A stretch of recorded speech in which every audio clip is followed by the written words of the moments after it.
आज हम बात करेंगे एशिया में जनसंख्या वृद्धि तथा इसका वितरण। जैसा हम जानते हैं कि एशिया विश्व का सबसे बड़ा और सबसे घना बसा महाद्वीप है।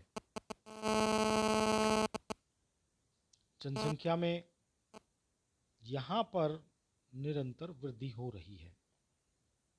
अगर हम देखें, पुरातन काल में जनसंख्या में वृद्धि अत्यंत धीमी गति से हुई और उसके कारण थे कि विषम जलवायु दशाएं थी, जीवन घुमक्कड़ था और पोषण के लिए बहुत मेहनत करनी पड़ती थी। लेकिन इसके बाद अगर हम देखें तो 1650 ईस्वी में एशिया महाद्वीप की जो जनसंख्या थी वो लगभग 33 करोड़ थी। एक दशक बाद 1750 में जो बढ़कर 47.5 करोड़ हो गई।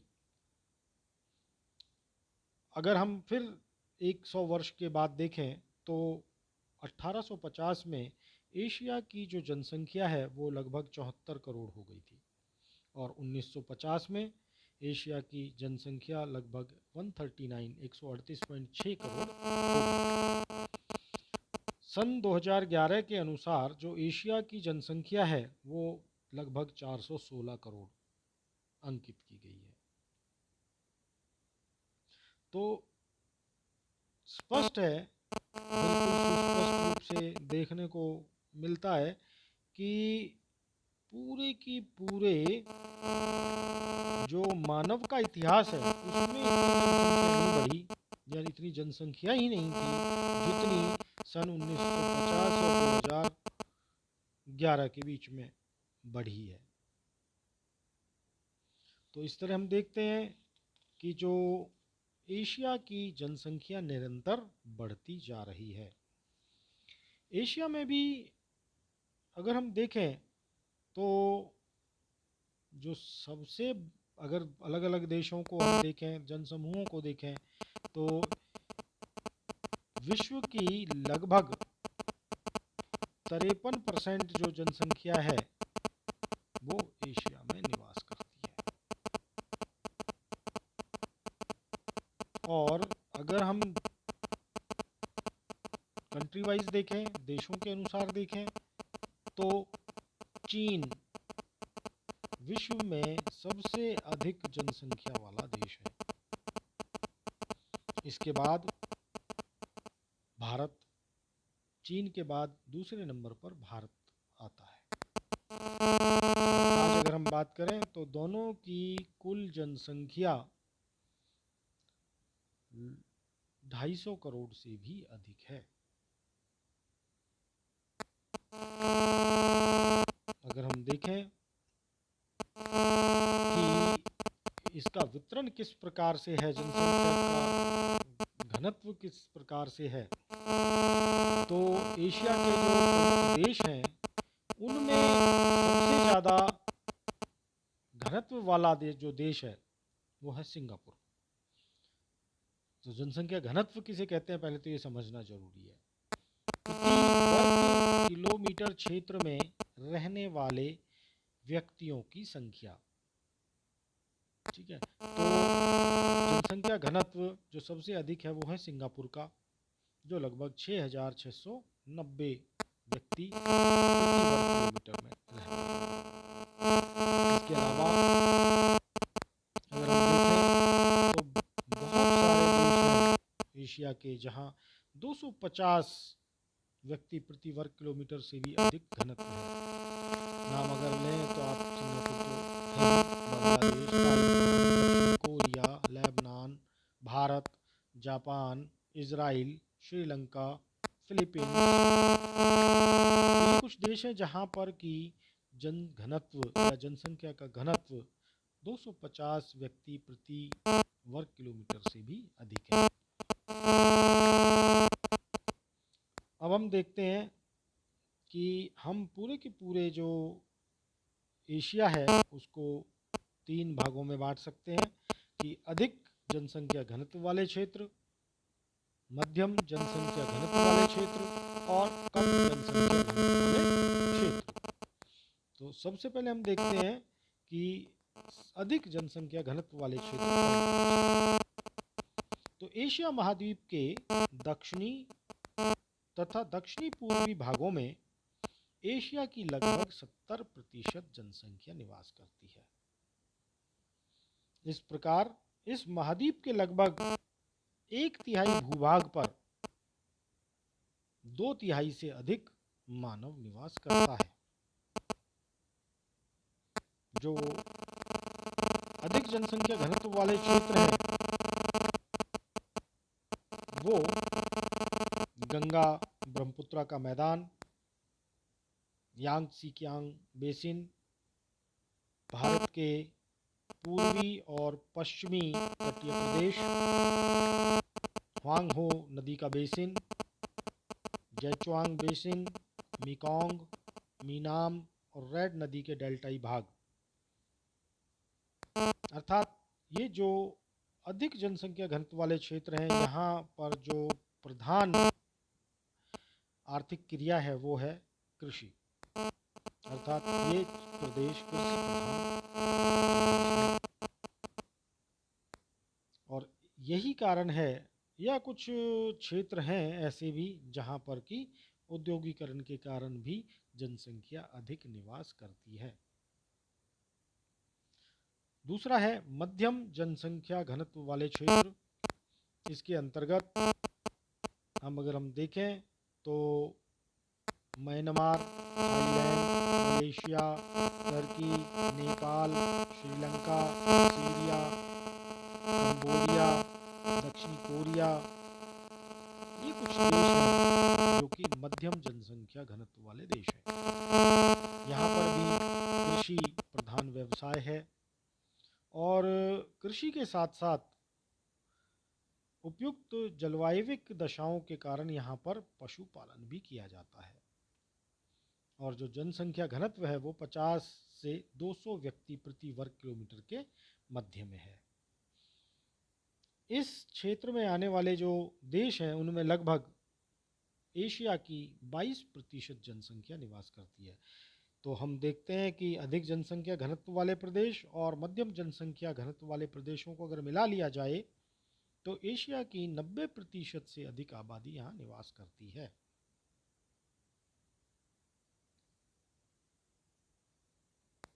फिर है कम जनसंख्या घनत्व वाले प्रदेश। इस क्षेत्र में एशिया का वह भूभाग सम्मिलित है जहां पर विषम जलवायविक परिस्थितियां हैं और उच्छावच भी विकट है। अर्थात वहां पहाड़ी क्षेत्र है, अनुपजाऊ भूमि है। इस कारण से जो एशिया का ये प्रदेश कम जनसंख्या अर्थात यहाँ जनसंख्या घनत्व 100 व्यक्ति प्रति वर्ग किलोमीटर से भी कम है। अगर हम देखें तो इनके अंतर्गत Saudi Arabia, Jordan, Iran, Mongolia, Laos, Afghanistan, Iraq, Yemen, तो साइबेरिया, तो ये वो क्षेत्र हैं जहाँ या तो उष्णकटिबंधीय मरुस्थलीय भाग हैं या शीतकटिबंधीय मरुस्थलीय भाग हैं या उच्च पर्वतीय क्षेत्र है। यहाँ पर एशिया की मात्र 8% जनसंख्या ही निवास करती है, जबकि ये जो भूभाग है ये एशिया महाद्वीप के आधे से अधिक क्षेत्र पर फैला हुआ है। यहाँ बहुत सारे क्षेत्र तो ऐसे हैं जो कि जनविहीन हैं, अर्थात वहाँ मानव निवास नहीं करता। अगर हम 2011 के अनुसार देखें तो एशिया के जो अधिक जनसंख्या घनत्व वाले देश हैं उनमें जैसे मैंने कहा सिंगापुर 6,687 व्यक्ति प्रति वर्ग किलोमीटर, भारत 382 व्यक्ति प्रति वर्ग किलोमीटर, बांग्लादेश 927 व्यक्ति प्रति वर्ग किलोमीटर, जापान 337 व्यक्ति प्रति वर्ग किलोमीटर, वियतनाम 241 व्यक्ति प्रति वर्ग किलोमीटर, पाकिस्तान 182 व्यक्ति प्रति वर्ग किलोमीटर, श्रीलंका 298, ठीक है, व्यक्ति प्रति वर्ग किलोमीटर। तो हम देखते हैं कि ये वो क्षेत्र हैं जहां अधिक जनसंख्या निवास करती है। मध्यम जनसंख्या घनत्व वाले अगर देश देखें हम, तो इसके अंतर्गत जैसे मैंने कहा टर्की है, टर्की में लगभग 86 व्यक्ति प्रति वर्ग किलोमीटर रहते हैं। नेपाल है, 158 व्यक्ति प्रति वर्ग किलोमीटर क्षेत्र में रहते हैं। इसी तरह से जो कम जनसंख्या घनत्व वाले क्षेत्र हैं उनमें सऊदी अरेबिया अगर देखें तो 9 व्यक्ति प्रति वर्ग किलोमीटर में रहते हैं। तो इस तरह हम देखते हैं कि जो एशिया क्षेत्र है या एशिया महाद्वीप है, वहाँ अधिक जनसंख्या घनत्व वाले क्षेत्र भी हैं जो अधिकांशतः नदी घाटियों के समतल मैदान हैं, उर्वर मैदान हैं या औद्योगिक क्षेत्र हैं। दूसरी ओर जनविहीन या कम जनसंख्या घनत्व वाले वो क्षेत्र हैं जहाँ पर विषम जलवायविक और धरातलीय परिस्थितियाँ पाई जाती हैं।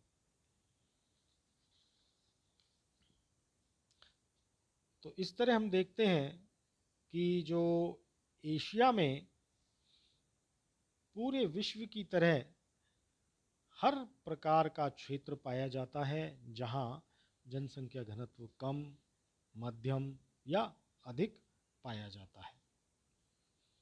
अगर हम एशिया के प्रमुख देशों के जनांकीय आंकड़ों पर नज़र डालें, खास तौर पर अगर हम जन्म दर, मृत्यु दर और इनसे होने वाली प्राकृतिक वृद्धि दर पर अगर हम नज़र डालें तो हम देखेंगे कि एशिया के कुछ देश तो ऐसे हैं जहां पर जन्म दर उच्च है। अगर हम देखें पाकिस्तान लगभग 30 जो हम कहते हैं जन्म दर है। इंडोनेशिया, भारत, बांग्लादेश और कुछ ऐसे देश भी हैं जो विकसित देश हैं जहां जन्म दर बहुत कम है, जैसे जापान, चीन। लेकिन जो मृत्यु दर है वो पूरे के पूरे एशिया में अगर हम देखें तो अगर प्राकृतिक जो मृत्यु दर है उसको देखें तो लगभग सब देशों में एशिया की जो औसत मृत्यु दर है 7, उसके लगभग ही है। कुछ देश हैं जहां पर अधिक बुजुर्ग जनसंख्या होने के कारण, खास तौर पर जो जापान है, वहाँ मृत्यु दर अधिक देखी जा सकती है। और जो अन्य देश हैं जैसे चीन है, भारत है, पाकिस्तान, बांग्लादेश, तो यहाँ पर जो एशिया की औसत मृत्यु दर है वो ही पाई जाती है। संपूर्ण एशिया में अगर हम देखें तो जापान और चीन के अतिरिक्त जो अन्य देश हैं वो मुख्यतः कृषि पर ही निर्भर करते हैं और जनसंख्या अधिक होने के कारण यहाँ पर जो खेतों का आकार है वो भी छोटा है। पारंपरिक उपकरणों से कृषि की जाती है। जो नवीन तकनीक हैं या उर्वरक हैं या उन्नत बीज हैं आप कह सकते हैं, तो उनका उपयोग कम से कम किया जाता है। और यही एक कारण है कि जो एशिया के अधिकांश देशों में प्रति हेक्टेयर उत्पादन जो है वो बहुत कम होता है और जिसका प्रभाव जनसंख्या वितरण पर पड़ता है। धन्यवाद।